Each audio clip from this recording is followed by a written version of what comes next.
Hello, this is Dr. Grande. Today I will offer an update on the case of Heather Morgan. She is the topic of a documentary titled Biggest Heist Ever. First, I'll look at the background of this case, move to the timeline of the crime, then offer my analysis. Heather Rhiannon Morgan was born on May 28, 1990, and lived in Ontario, Oregon. When she was young, her family moved to Chico, California. Growing up, Heather was self-conscious about her voice. It was high-pitched, and she had a speech impediment. A speech therapist helped her for a while. When Heather was 19, she traveled to Japan as a high school exchange student. In 2009, she formed a company called SalesFolk. Her business created personalized email templates designed to increase sales. Heather claimed the company generated millions of dollars. In 2011, she earned a bachelor's degree in economics and international relations. In 2013, Heather met a man named Ilya Lichtenstein, who went by the name Dutch. The couple later became romantically involved and moved in together. At this point, Heather was living in San Francisco, and Dutch worked as an advisor for her company. Dutch had been born in Russia in 1987 and grew up in Illinois. In 2010, he earned a bachelor's degree in psychology from a college in Wisconsin. He moved to San Francisco and started a customer discovery platform designed to help sales teams find new customers. Sometime around 2017, Heather and Dutch moved to a 1,200 square foot apartment in a Manhattan high-rise located on Wall Street. The couple became engaged in 2019 and married in 2021. By this time, Heather had become a rapper, referring to herself as Razzlecon. She uploaded videos to social media platforms featuring bizarre, colorful, and disturbing musical performances. Now moving to the timeline of the crime. In August 2016, an unidentified hacker breached a cryptocurrency exchange called Bitfinex. The offender was able to initiate over 2,000 Bitcoin transfers and moved almost 120,000 Bitcoin to an outside wallet. A wallet is a virtual account. The Bitcoin were valued at about $72 million at the time. Over the next few years, the value increased dramatically. Investigators were able to see the stolen funds on the Bitcoin blockchain, but there was nothing they could do without the passwords. In January 2017, some of the Bitcoin were moved out of the wallet to various other locations using complex transactions. Someone was trying to conceal the Bitcoin by making a large quantity of transfers. Perhaps they were hoping the authorities would get confused and lose track of the Bitcoin. However, investigators were able to track all the transfers. Whoever was transferring the Bitcoin was stuck. They could move it around all they wanted, but if they attempted to convert it into cash, their identity would be revealed due to regulations that were in place. Some of the Bitcoin was transferred to a darknet market, which was later shut down by the authorities. The servers were seized, and a lot of information became available. Using this information, investigators were able to track the Bitcoin to multiple accounts controlled by Heather and Dutch. Even though some of the Bitcoin had been transferred, most of it was still in the original wallet. In January 2022, the authorities paid a visit to the apartment where Heather and Dutch lived on Wall Street and executed a search warrant. This led to the discovery of helpful information. Investigators gained access to the wallet by decrypting a file saved on a cloud storage account owned by Dutch. The wallet contained the private keys to a list of 2,000 virtual currency addresses. Nearly all those addresses were linked to the original hack, which occurred in 2016. The authorities seized the almost 95,000 Bitcoin remaining in the wallet. It was valued at $3.6 billion. On February 8, 2022, Heather and Dutch were arrested and charged with money laundering. Dutch later admitted that he was the one who hacked the exchange. Heather only assisted with the laundering afterward, and she did not initially know that Dutch was the one who committed the theft. According to Heather, he did not tell her until early 2020. However, she always knew the funds resulted from some type of unlawful and fraudulent activity. In August 2023, Dutch pleaded guilty to conspiracy to commit money laundering, and Heather pleaded guilty to 1 count of money laundering conspiracy and 1 count of conspiracy to defraud the United States. On November 14, 2024, Dutch was sentenced to 5 years in prison. He was already incarcerated at the time because he was held without bail. 4 days later, Heather was sentenced to 1.5 years in prison. She was free on bail at the time and has until the end of January 2025 to report to prison. Now moving to my analysis. Here are my thoughts on a few areas that stood out to me in this case. Item number 1. Heather Morgan appears to be intelligent, energetic, motivated, bizarre, and quirky. She does not appear to have any idea how she is perceived by others. Her attorney said that she grew up isolated and was socially awkward.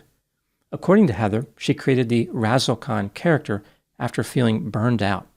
She identified herself not only as an irreverent, comedic rapper, but a serial entrepreneur, an investor, and a prolific writer. Here is how Heather described the art she created as a rapper. It resembled something between an acid trip and a delightful nightmare, was not for those who are easily offended, pushed the limits of what people were comfortable with.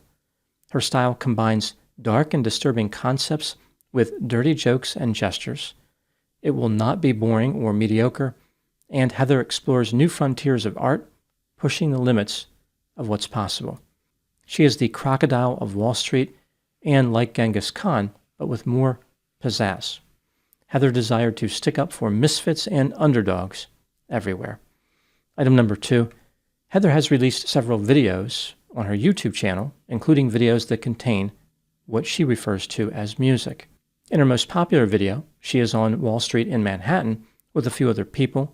Heather dances around as she recites the lyrics to a repetitive, painfully unimaginative, and poorly written song.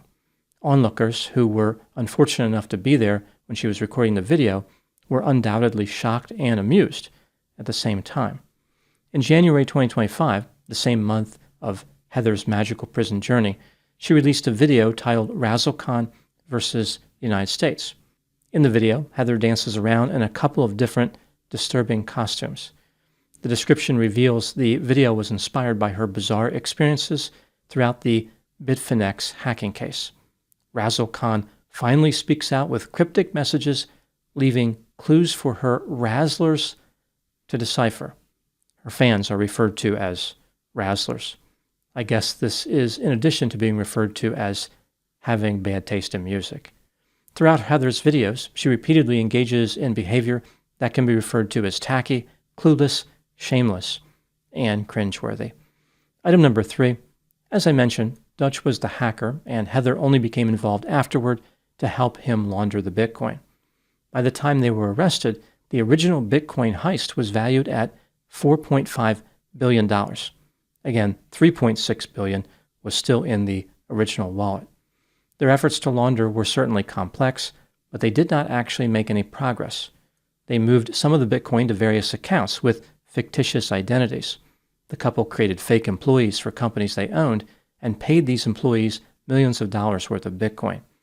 Even so, Heather and Dutch could not convert the money into cash without revealing their identities. They were sitting on a fortune, but did not have any way to use it without ending up in prison. It's not clear why Dutch transferred the Bitcoin in the first place if he didn't have a second part to his plan. Being able to use the money seems like an important component when stealing money.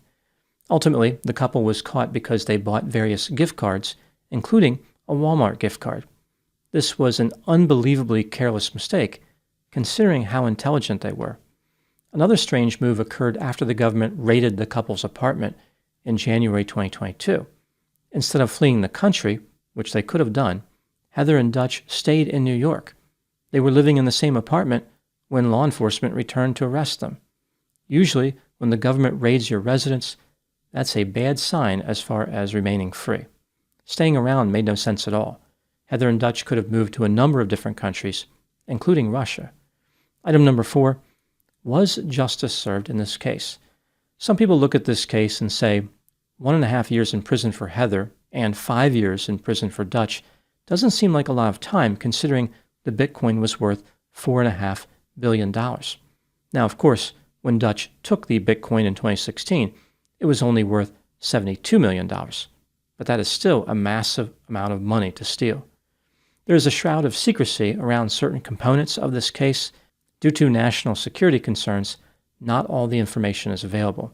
In one court document, the judge mentioned the Witness Protection Program when talking about Dutch. Perhaps Dutch helped the government to catch other criminals. After all, the word protection suggests that there is someone dangerous out there with an interest in harming him. Furthermore, Dutch helped the government recover a portion of the remaining Bitcoin, that is, the Bitcoin which was not still in the original wallet. Maybe factors like these weighed heavily in his favor as far as sentencing. There's no way to know. Moving to Heather, the prosecution stated that other than her involvement in Dutch's scheme, she had used her skills for legitimate ends and had a record of being a productive member of society. One can only assume the prosecutors never saw her music videos. At her sentencing, Heather apologized, saying, quote, "I am extremely sorry and deeply regret the choices I made. I used my time and energy to do harm instead of good, and I'm ashamed of that," unquote.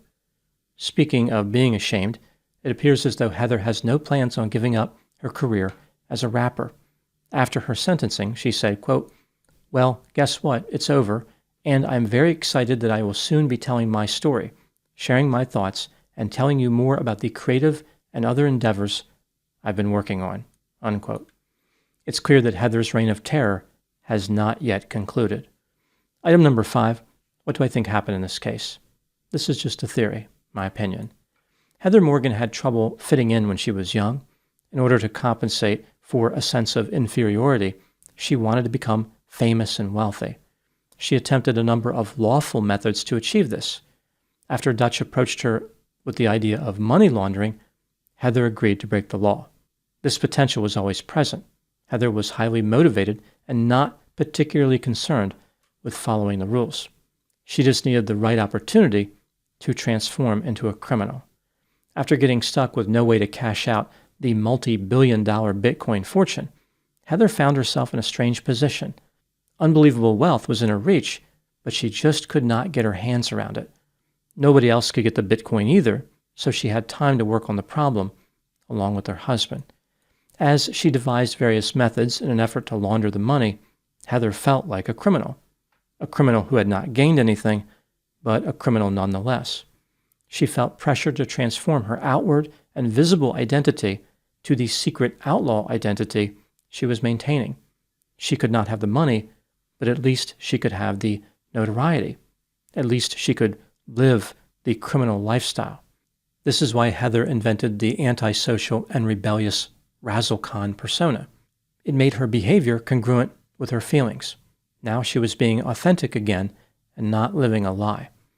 Unfortunately for everyone, Heather had no talent as a rapper. She terrorized the world with performances consistent with having no sense of shame. Heather dreamed about being the crocodile of Wall Street, but she fell short of this title. She didn't even qualify as the gecko of gimmicks. It's not all bad news for Heather. Maybe she can reinvent herself as the lizard of lockup. Those are my thoughts on the case of Heather Morgan. Thank you so much for watching. I'll talk to you soon.